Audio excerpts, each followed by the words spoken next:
Okay. Ready? Makinig na mabuti. Ito ang unang tanong. Saang B? Binaril si Dr. Jose Rizal. Okay, Bentong. Sa back?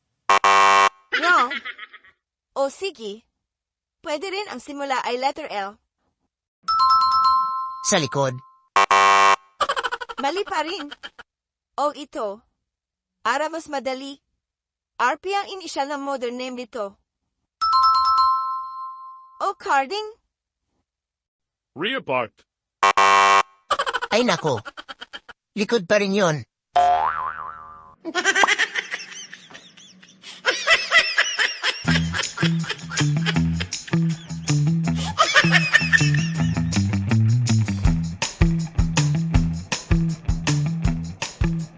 Hey, Miss.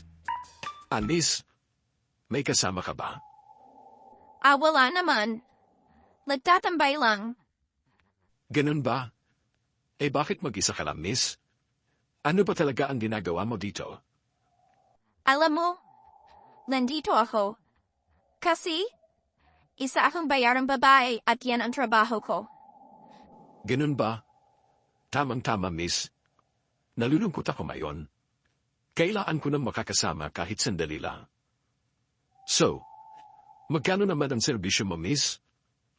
Ito ang mga services ko, sir. 500 sa kama, 300 sa sofa, 200 sa sahig, at 100 sa damuhan. Wow! Okay May mapipilian pala. Okay. Yung 500 ang sa akin. Wow! Bigating ka pala, sira. Isang beses sa kama, sir. Hindi, Miss. 5 beses sa damuhan. Ay.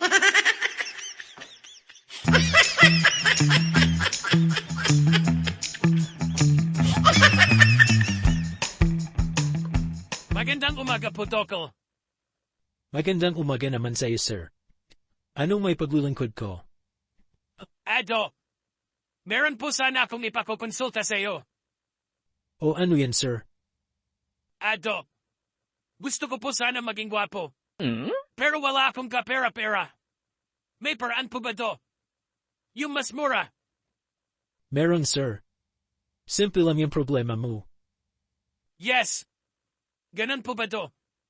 Paano po? Mabisang paraan ito, sir. At epektibo. Ano nga yun do? Sabihin mo na, at na maging gwapo na ako. Tumabi ka lang sa mas pangit pa sa iyo, sir. Agay, ang galing mo do.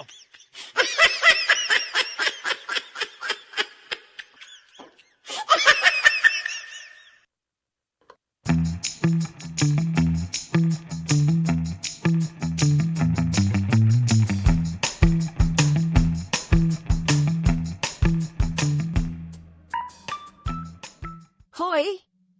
Pamela! Ayusin mo ba ang kama mo? Napakafalat naman yan. Naku, inay. Magugulo lang ulit yan. Bakit ko pa ayusin yan, inay? Para lang akong nagmahal, tapos masasaktan lang muli. Ay naku sa'yo, Pamela. Nagdrama ang tamad. O sige kung ganun. Huwag ka na rin kumain, ha? Itatay mo rin lang naman.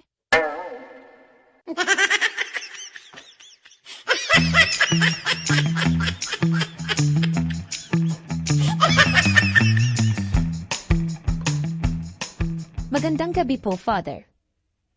Magandang gabi naman, sister. Bakit hindi ka pa natutulog? Hindi ako makatulog, Father eh. Ang lamig-lamig ng panahon, Father, ano? Oo nga Bakit, sister? Gusto mo bang gawin natin yung ginagawa ng mag-asawa kapag nilalamig sila? Yes, Father. Sige, Father. Gawin natin. Okay, sister. Ipatimpla mo ako ng kape. Ay,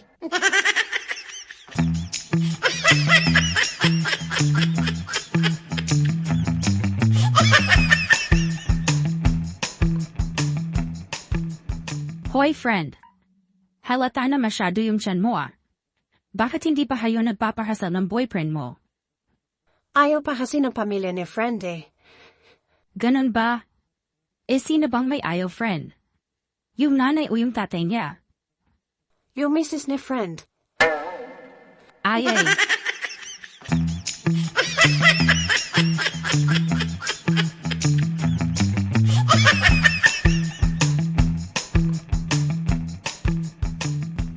Sir. Huwag kang mabibigla sa sasabihin ko ha. Pero, may tanin na ang buhay mo, sir. Ano do? May tanin na ang buhay ko. Ayaw ko pang namatay do. Wala na po bang pag-asa do? Ano po bang dapat kong gawin, Dok, na mapahaba pa ang buhay ko? Ito ang gagawin mo, sir. Pag-asawa ka na love ng pangit at bumanggera. Ha? Bakit do? Gagaling po ba ako kapag ganyan ang asawahin ko? Hindi, sir. Pero, mas gugustuhin mo pang mamatay kaysa mabuhay. Ay.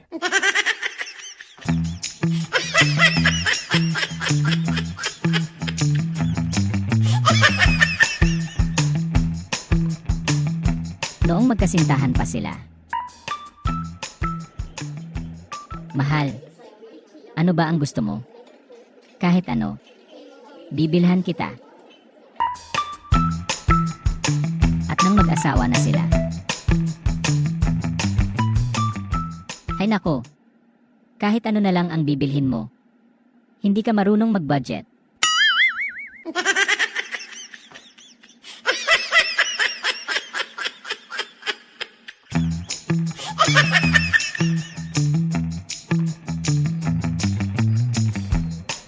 Well, pre, parang nag-harvest ka na yata ng mga pinya mo, pre, ah.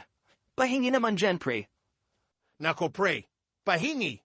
Nasaan ka nung nagbubungkal ako ng lupa sa ilalim ng mainit na araw?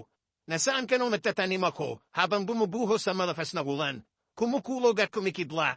Nasaan ka nung oras na nag-aani ako habang nagkalat ang maraming ahas sa dinadaanan ko? Nung naghihirap ako sa pagpasa ng mga pinya, nasaan ka, pre? Napapulong kasi ako noon, pre. Napapatay ako ng madamot. Ganon ba? Kuha ka na, pre. Kahit ilan. May mangga pa doon, pre, oh.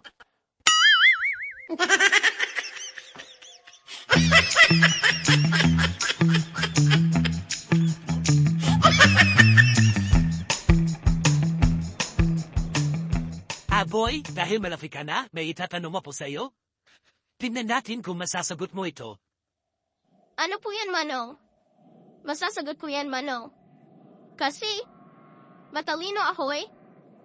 Ganon? O ito tanong ko sa'yo. Kung mamatay tayo, anong parte ng katawan ng bunang pumasok sa langit? Ano po, Manong? Paa po, Manong. Hoy! Bakit pa, boy? Paano mo nasasabing pa? Mapapatunayan mo ba? Opo, Manong. Mapapatunayan ko yan. Kasi kagabi, nakita ko, nakataas ang paa ni nanay. Naririnig ko pa nga eh. Sabi niya, "Oh, God, I'm coming." Ay!